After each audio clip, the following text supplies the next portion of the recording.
¿no? Ok. Ayer estuvimos dialogando con Javier Hervas en este espacio de noticias, el ex candidato a la presidencia de la República, quien se pronunció sobre la situación interna de la ID.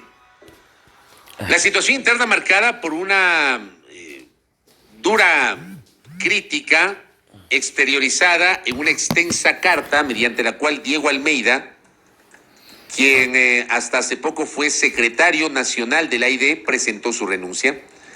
Críticas a la conducción de la organización política y algunos personajes de la izquierda democrática. Ayer lo tuvimos a Javier Hervas, hoy tenemos a Diego Almeida, que ya está conectado con nosotros de modo telemático. Diego, ¿cómo le va? Bienvenido, buen día. Muy buenos días, Fabricio. Qué gusto poder estar en este espacio. Gracias por la invitación y gracias también por buscar siempre a la fuente para poder contrastarla. Gracias a Diego Almeida. Junto a Belkis Sánchez vamos a generar este diálogo periodístico con el hasta hace poco secretario nacional de la ID. Profundicemos en los argumentos. ¿Por qué se va de la secretaría? Y si esa renuncia implica además una desafiliación del partido, ¿o va a seguir en el partido, Diego? Bueno, nuevamente permítame saludar a la audiencia que nos escucha el día de hoy y agradecer por el espacio, tanto Fabricio como Belkis. Bueno, se ha pretendido minimizar el tema al interno de la organización y en primera instancia quería decir que tengo un rechazo total y frontal a las declaraciones dadas en este medio por Javier Hervas el día de ayer, que pretenden desconocer, incluso banalizar lo que es una seria pugna al interno del partido, pero que no es una pugna ni personal ni de visibilidad, como se pretendía, digamos, de alguna manera pintar. Ni siquiera es de liderazgo, ¿no? Es una pugna generacional e ideológica, una de principios del interno de la organización. Como ustedes conocen, la izquierda democrática nació hace más de 40 años de la secesión del Partido Liberal, con jóvenes que buscaban construir desde la ética una agenda de derechos humanos.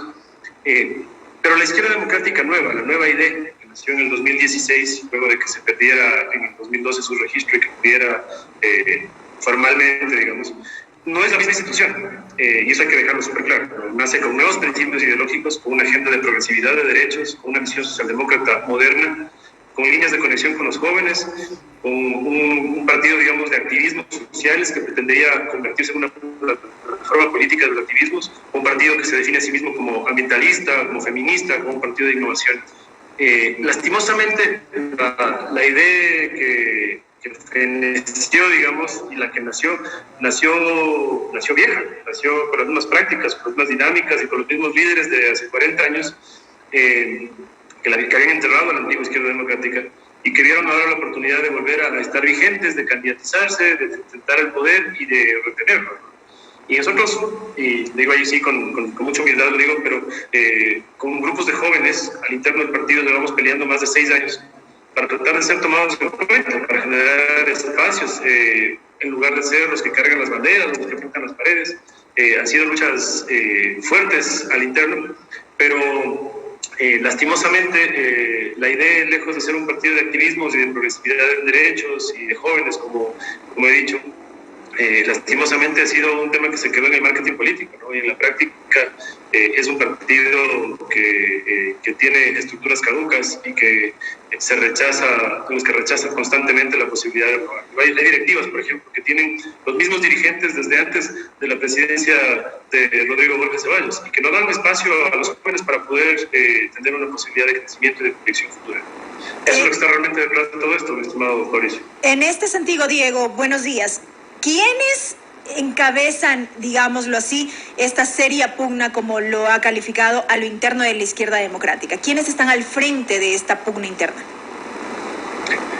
Bueno, mira, al interno de la organización política, como te decía, hemos estado procurando construir con grupos de jóvenes lo que debería ser ideológicamente el partido, lo que debería ser, digamos, la propuesta programática, ser un espacio invitante, amigable para los jóvenes en el que puedan sentirse representados y sobre todo que puedan dedicarse a hacer política sin ese estigma de que la política es un espacio nefasto, es un espacio lleno de gente corrupta y demás, ¿no? Todo al interno hemos tenido gente muy valiosísima, como por ejemplo Alejandro Jaramillo, jefe de la bancada, que el día de ayer también acaba de renunciar a la cultura de la bancada, precisamente por las razones que yo he evidenciado en mi carta, y que dicho sea de paso, y quiero dejarlo en claro, esta es una carta privada, una carta presentada al Consejo Ejecutivo Nacional y a sus miembros, digamos, y que no fue, fue filtrada, si se quiere, en los medios de comunicación, sin mi conocimiento, sin mi anuencia. Yo me veo en la obligación ahora de dar declaraciones y de salir a responder respecto a lo que, digamos de alguna manera, esa carta y las declaraciones de Javier Herbas, quien ha tomado lado con la vieja militancia del partido, con quienes han estado siempre detrás del poder en la izquierda democrática, y que en poco tiempo, digamos, pasamos de ser el discurso progresista, el discurso en favor de las niñas, en favor de las mujeres, el discurso feminista, para demostrar realmente lo que está detrás, digamos, una figura conservadora, una figura de derecha que realmente no nos representa, digamos, al interno. Diego, ¿en qué momento usted se distancia de la asambleísta Vilma Andrade, por ejemplo?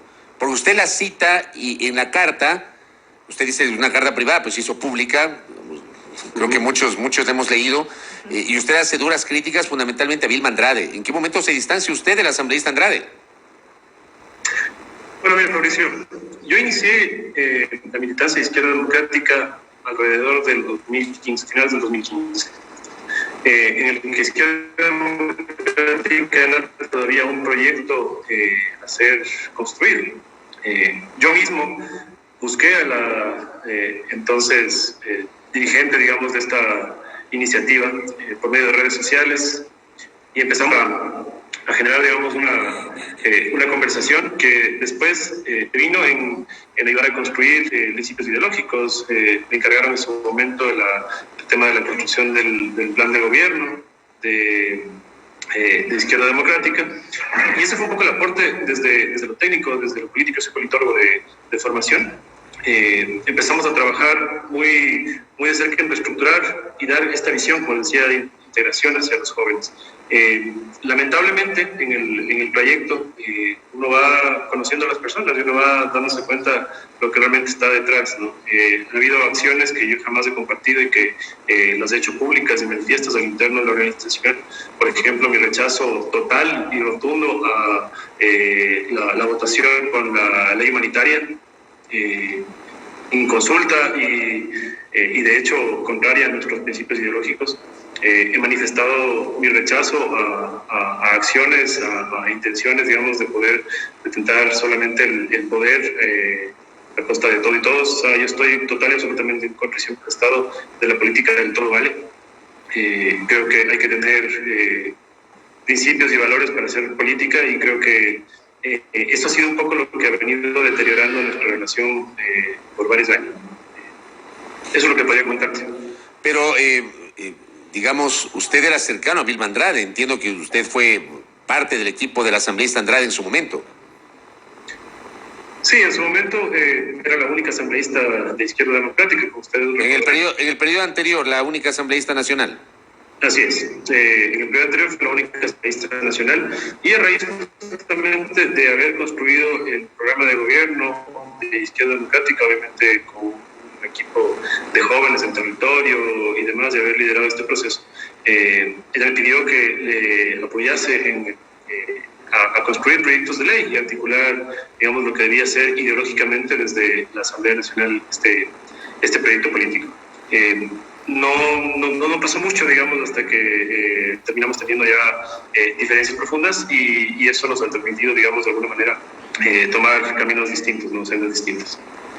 En esta carta de renuncia que fue hecha pública, hace referencia a que, a pesar de una serie de situaciones que describe en esa misiva, ha tenido que soportar ataques personales, sobre todo a su familia en redes y físicamente. ¿Esto usted lo relaciona con la situación a lo interno del partido? ¿Por qué se hace referencia a este tema? Bueno, sí, cuando se han dado acciones, digamos, o discusiones importantes, fuertes, al interno de la organización, cuando se estaba disputando, por ejemplo, el liderazgo ya al interno de quién sería nuestro presidente nacional, la secretaria ejecutiva nacional, la toma de decisiones de autoridades al interno de la asamblea. En todos estos espacios hay una constante, ¿no? Era el tratar de atacar a quien de alguna manera estaba por delegación del presidente nacional al frente de estos temas. Y claro, aparecían en redes sociales ataques en contra mi familia, buscando generar, digamos, malestares o esparcir rumores falsos. Y esto, a la larga, cuando uno se ponía a indagar, a investigar y demás, y estuvo a punto, de hecho, a mi carta de renuncia, de todas las capturas de pantalla de los trolls que hacen estos ataques, coincidencialmente son trolls que están conectados directamente con la promoción de una carta. Entonces, digamos, es un poco evidente para muchos del interno de la organización. Y bueno, hay un tema ahí de una actitud manifiesta contraria a mi persona, que eso ya es poco público con estos eventos. He tenido conocimiento de un dato que le quiero preguntar si es real, que hubo un pedido en el partido de 18 provincias, de 4 expresidentes nacionales de Izquierda Democrática, de 4 vicepresidentes nacionales, para que se le retire la confianza a Diego Almeida y se le pida la renuncia. ¿Es eso cierto, Diego? A ver, no es tan así, pero tiene algo de cierto, sí. Aclarar un poco cómo está el asunto en esto.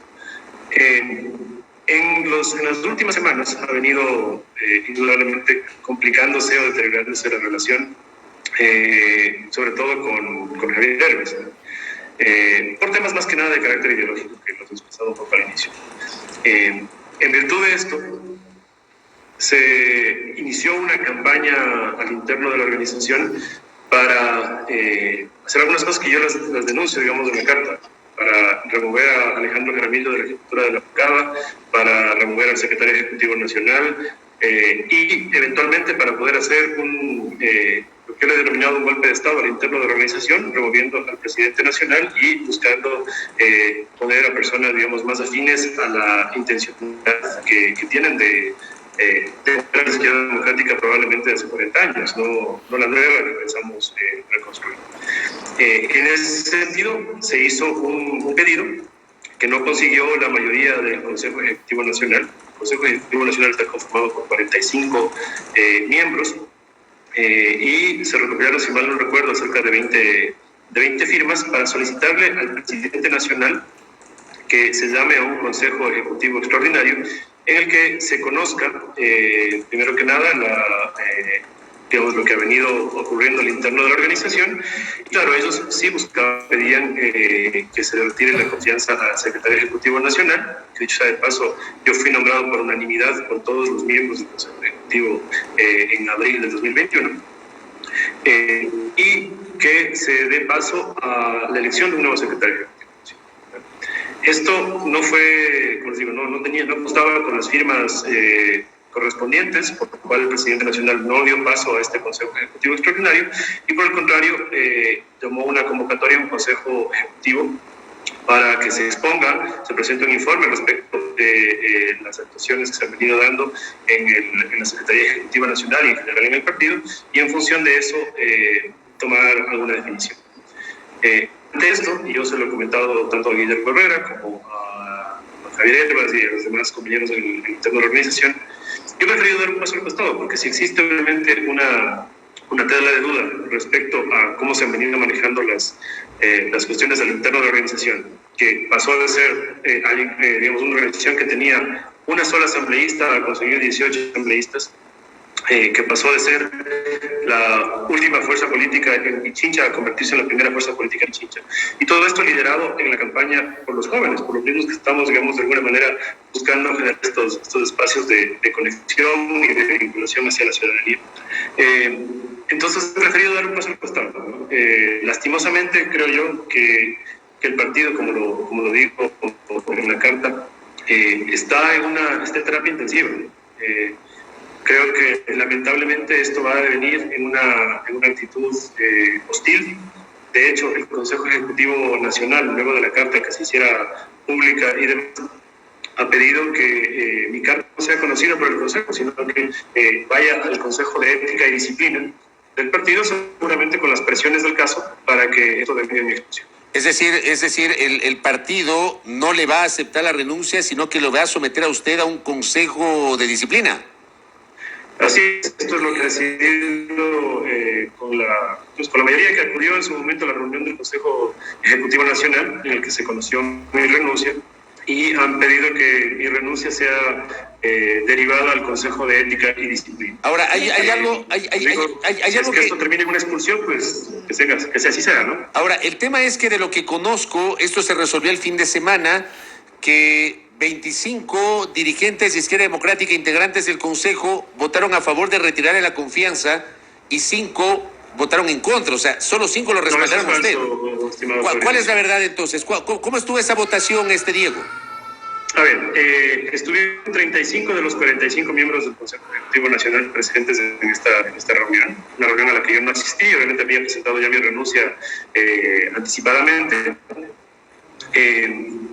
En esta reunión, 25 compañeros, ante las declaraciones que están en esa carta, digamos, que son en algunos casos, digamos, que preocupan al interno de la organización, a pesar de que esto es bien conocido por absolutamente todos los militantes del interno, decidieron que esto vaya al Comité de Ética. Unos pensando, digamos, en que esto puede venir en una expulsión, y otros compañeros que me han llamado de cantidad de provincias a decirme, mira, he votado en esto no por un tema en contra de Diego Almeida, sino porque creemos que el Consejo de Ética y Disciplina tiene que investigar estos actos y que se transparenten. Hay denuncias allí que tienen que ser investigadas a fondo y que vamos a tener que definir quiénes son los verdaderos responsables de todo esto. De todas maneras, lo que se votó es para que mi carta no se conozca, sino que se derive al Comité de Ética. Hubieron 25 votos a favor de que esto vaya al Comité de Ética y 10 votos que estuvieron en contra de que esto se dé. Y de hecho, con un muy ferviente debate a favor y en contra, porque, como les digo, lo que está aquí detrás no es la figura de Diego Almeida, no es la figura del secretario de Izquierda Democrática, sino un intento por recuperar el cauce de lo que debería ser una organización política de progresividad de derechos, incluyente, amigable para los jóvenes, y que más allá de solamente el discurso, en la práctica sea un espacio que permita a los jóvenes hacer política. Diego, permítame insistir en algo. Si bien usted alega que esta pugna al interno de la Izquierda Democrática no es de liderazgo, sino generacional o de corte ideológico, ayer en entrevista justamente Javier Hervas hacía referencia a que de otro lado hay agendas de protagonismo personal. ¿Es esto así? Yo creo que es totalmente contrario a la verdad. Más bien, lo que te puedo decir es que nosotros hemos peleado encarnizadamente para que jóvenes puedan tener espacios de representación. En la misma asamblea, con Joana Moreira, por ejemplo, en el CAL, con la misma Yesenia Guamaní, en la vicepresidencia de la asamblea, con Alejandro Caramillo como jefe de la bancada. Son espacios que creo que los jóvenes han dado muy buena imagen respecto de lo que se puede hacer cuando se tiene ética, valores y tenemos unos principios claros respecto de cómo se debe hacer política. No hay una pugna, como digo, al interno de generar visibilidad. De hecho, yo bien podría haber hecho una rueda de prensa, tema de asistencia a medios de comunicación y aceptado solamente las limitaciones de los dos medios en los que Javier ha decidido topar este tema, porque creo que es importante que, primero que nada, uno pueda mostrar su propia versión, decir que esto es un ataque por decir la verdad, es un ataque por decir y transparentar las cosas tal y como son. Que hay una intención, obviamente, de querer tapar el sol con un dedo. de querer minimizarlo, de querer ponerlo como que, digamos, no pasa nada, al interno de la organización, estamos todos bien, unidos y demás. Y en realidad lo que se está es sembrando una división porque hay quienes no permiten y quieren que absolutamente nadie, más allá del liderazgo, digamos, unitario y personalista de una figura, pueda surgir, ¿no? Pero como digo, contrario a lo expresado, no hay un tema de interés personal, sino más bien de querer transparentar las cosas del interno y que esto eventualmente pueda cambiar y que pueda generar verdaderamente espacios incluyentes para que los jóvenes puedan hacer política de manera sana. Espero que esto no sea una guerra perdida y que la izquierda democrática termine nuevamente, como en el 2012, perdiendo su registro, precisamente porque este tipo de pugnas internas, el no dar espacio a los jóvenes, el degenerar en una desconexión total con la ciudadanía, obnubilados por el poder y por la vanidad, sea lo que nos conduzca nuevamente a desaparecer como organización política. Espero que esto no ocurra y que obviamente haya un recambio y que el cauce del partido nuevamente pueda enrumbarse hacia donde debería apuntar. Dos cosas finales, Diego, y valoramos que usted haya tenido la gentileza de atender esta invitación luego de la entrevista que tuvimos ayer con Javier Hervás. La primera, ¿usted ha pensado desafiliarse ante el riesgo de que pueda ser eventualmente sancionado hasta con una expulsión? De hecho, mira, Fabricio, yo tenía tomada la decisión de desafiliarme. Lo he conversado al interno del círculo familiar, sobre todo.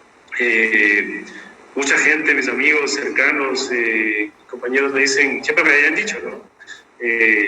Mira, la política es un lugar nocivo, es un lugar en el que siempre vas a recibir ataques, es muy difícil que uno pueda salir bien librado de la política porque te enfrentas a gente muy poderosa, con muchas ambiciones, con muchas vanidades. En parte es cierto, ¿no? Eso a la larga lo termina entendiendo con el tiempo. Pero hubo compañeros también al interno de la organización que literalmente me centraron y me dijeron, mira, no, tenemos que dar pelea, no puedes tirar la toalla, nosotros somos jóvenes que pensamos y que creemos en los postulados que hemos venido construyendo, no podemos dejar esto así. Y yo decidí un poco, digamos, poner un margen de espera, tratar de esperar, digamos, un poco a ver si es que la organización en sí logra dar un giro, ¿no?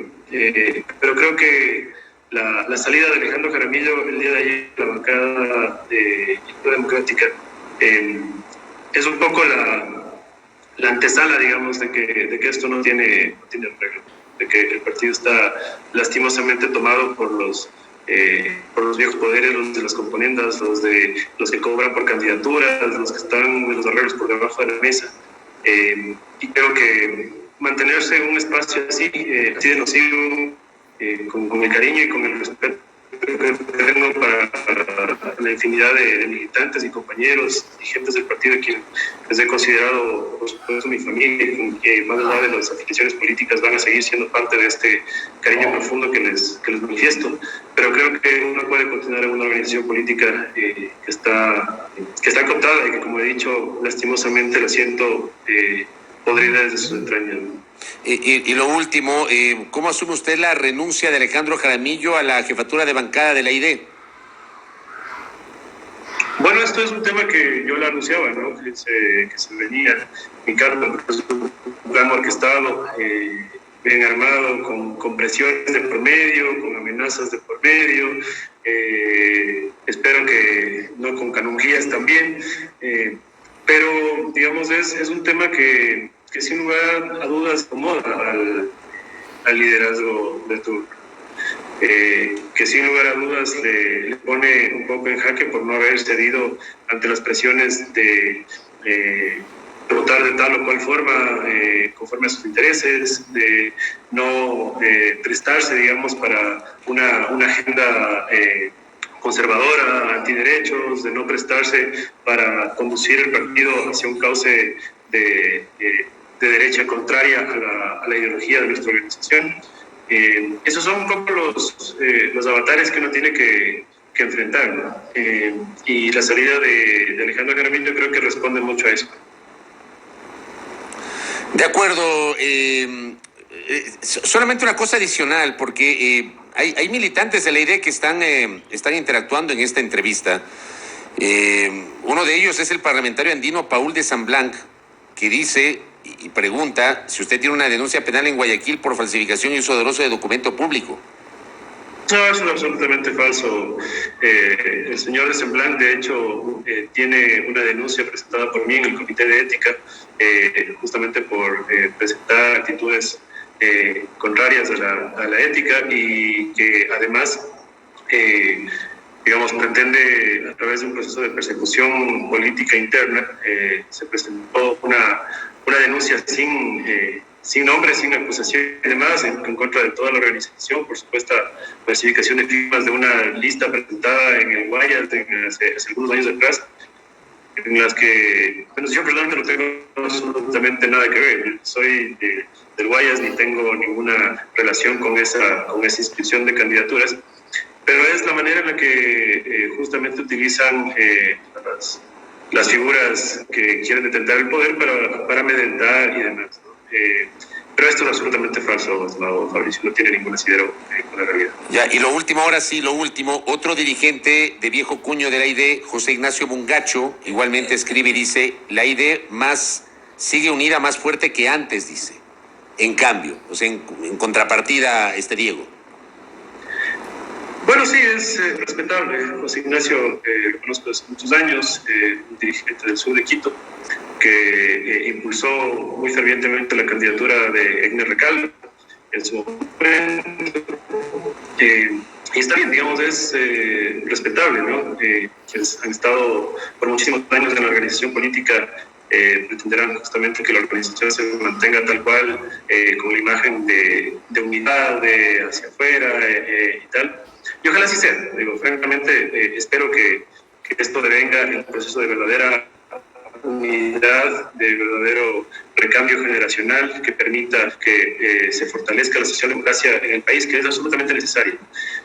Ojalá que la organización construimos desde más de 6 años de trabajo arduo de todos los días, logre consolidarse con un liderazgo que verdaderamente represente la socialdemocracia y no utilice unos elementos en campaña y que después se convierten completamente lo contrario a lo que se ha venido luchando como oposición. Correcto. Diego, gracias por el tiempo. Muy amable por atender esta entrevista. Que tenga un buen día. Gracias, Fabricio. X. Un placer. Gracias. Muy gentil. Diego Almeida, militante de Izquierda Democrática, quien renunció a la secretaría de esta organización política sobre la situación interna de esta agrupación, y hemos trasladado algunas inquietudes, incluso comentarios de otros miembros de la ID que han estado escuchando esta entrevista, interactuando con nosotros sobre lo que está señalando. O sea, lo de fondo es que hay ahí una situación complicada, ¿no, Belkis? En la ID. Claro, para mí fue, digamos, clave escuchar esta postura en el sentido de que la pugna iría más por este tinte generacional e ideológico, como decía Diego Almeida. Quizá habrá que seguir escuchando las posturas por parte de quienes ahora mismo son dirigentes de la izquierda democrática, un poco para entender qué es lo que está ocurriendo a lo interno del partido político. Sí, sin duda. Veamos cómo evoluciona eso. Voy a